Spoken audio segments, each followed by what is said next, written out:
Ahora algunas ideas principales sobre la pedagogía del oprimido.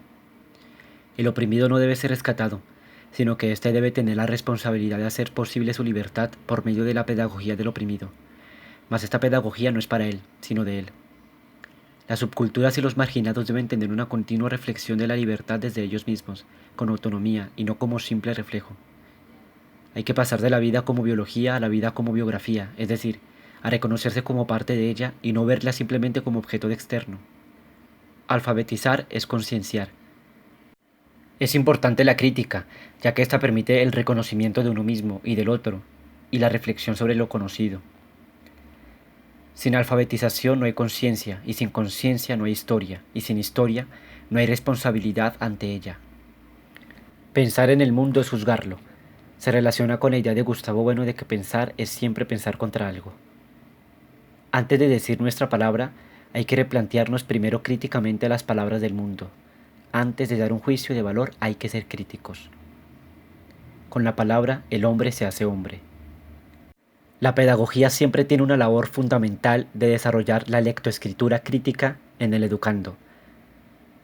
Se busca enseñar a los alfabetizandos no desde lo abstracto y lo meramente conceptual, formal, sino desde la materia misma y la existencia donde ésta reside. El hombre no se naturaliza, hominiza al mundo. El objeto no es solo objeto sino problema. La conciencia busca totalizarse al ser provocada por los interrogantes del mundo. La reflexividad es la raíz de la objetivación. La conciencia del mundo y la conciencia de uno mismo son conceptos conjugados. Nadie cobra conciencia separadamente de los demás. Lo que hace que el mundo sea compartido es la razón. Nos comunicamos en la oposición. No puede haber conciencia en el aislamiento. Cuando se dice todos pensamos diferente, solo se apunta a la isovalencia epistemológica de las subjetividades. El hecho de pensar diferente no significa pensar con verdad, o con verdad propia, como muchos osan afirmar. La verdad no se constituye por un yo ni por unos otros, sino que es y debe ser compartida por todos, lo cual es permitido gracias a la razón. Quienes no quieran compartir esta razón viven aislados, diríamos en un tercer mundo semántico. Entonces no se ha de hablar de mi mundo ni de tu mundo, sino del mundo que solo puede ser tal en tanto compartido. Tener conciencia verdadera significa reconocer este mecanismo, lo contrario es estar enajenado. Y sin razón no hay conciencia, por lo que en el aislamiento, que no en la soledad, del autologismo o del dialogismo no puede haber razón, y si la hay, es una razón siempre adulterada, de diseño, sofisticada. Mientras más se intersubjetiva, más densidad subjetiva gana el sujeto. El autorreconocimiento se planifica en el reconocimiento del otro. El mundo no es de nadie, sino de todos. La palabra no solo significa las cosas, las transforma. Ni la cultura iletrada es la negación del hombre, ni la cultura letrada es su plenitud. Mientras el hombre intenta dominar el mundo con la tecnología, a su vez intenta volver a su seno. Los hombres no se humanizan, sino humanizando el mundo. El método de Freire es un método de cultura popular.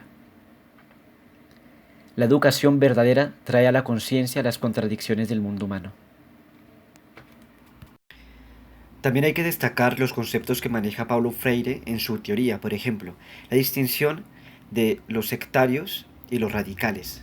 Los sectarios son aquellos que se identifican con un partido o con una ideología, diríamos gremial, por una simple reacción ante los hechos. Por lo tanto, esa reacción tiende a ser irracional y acobija unos fines de lucros particulares determinados. En cambio, el radical se guía más por la razón y busca un bien común, no solo el bien del grupo, sino un bien para todos. Desde el buen pensar y la construcción conjunta con el pueblo, no se cree el redentor, sino que se hace partícipe del problema del país, de una ciudad, y al mismo tiempo, como se considera parte, construye y genera un cambio. O diríamos que se dirige hacia el cambio esperado a partir de la práctica y la razón, totalmente. Los sectarios siempre tienen una concepción errónea de la historia y del tiempo. En cambio, los radicales no. Ellos pues tienen una concepción del tiempo racional y no idealizan el futuro ni idealizan el pasado. No consideran que todo es perfecto y no debería cambiar, y tampoco consideran que hay un destino o que hay un futuro perfecto predestinado que hay que esperar o hacer que éste se cumpla, ¿cierto?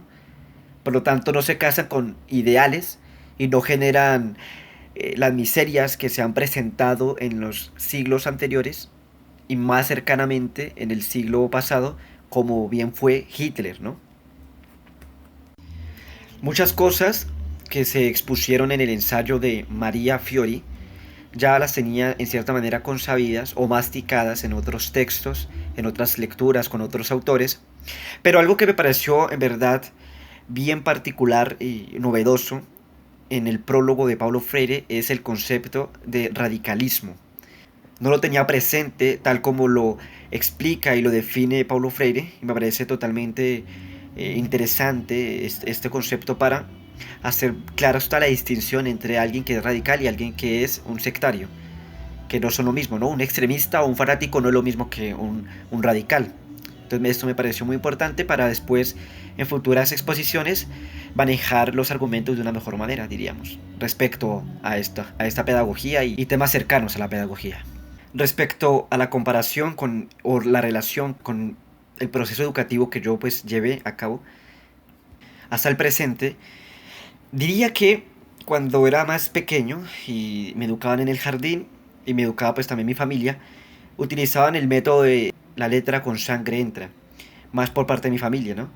Y diríamos que sí, regaños y a veces unos jalones, unos pellizcos en el jardín e incluso ya en preescolar y cierta parte de primaria. Ya después se volvió, digamos, muy monótono el transcurso de los años escolares porque no había demasiada distinción en los procesos pedagógicos que manejaban los profesores. Habían unos profesores bien íntegros, interesantes, pero eran muy escasos y prácticamente ni siquiera los puedo contar con la mano, ¿no? Con una sola mano no los puedo contar. Ya en bachillerato, en los últimos grados, 10º y 11, habían unos profesores bastante interesantes y uno en especial tuvo conciencia y un pensamiento crítico que me ayudó a mí pues a dirigirme en los vericuetos de la academia con mejor sostén y con mejor capacidad. Pero solo fue un profesor prácticamente, el resto pues no aportaban lo que Paulo Freire le parece fundamental, que es un pensamiento crítico y una conciencia. Ahora, ¿cómo lo aportaría yo en la práctica cuando sea profesor profesional? Cuando ya sea licenciado. Bueno, esta es una idea que ya he venido trabajando y a mí me gustaría pues no engañar a los estudiantes, no venderles ideales ni ideologías políticas, ni sofismas, ni mentiras, ni teorías caducas, sino en verdad atizarles el pensamiento crítico con lecturas en verdad formidables, verdaderas, no lecturas chichipatas que simplemente son para que respondan unos cuestionarios y listo. Me gustaría pues generar verdadera conciencia por medio del ejemplo, la práctica y diríamos la manera de uno ser, actuar y pensar y hablar, hemos dicho holísticamente, pero holísticamente de verdad, no simplemente por decir holista, así formalmente o de fachada, ¿no?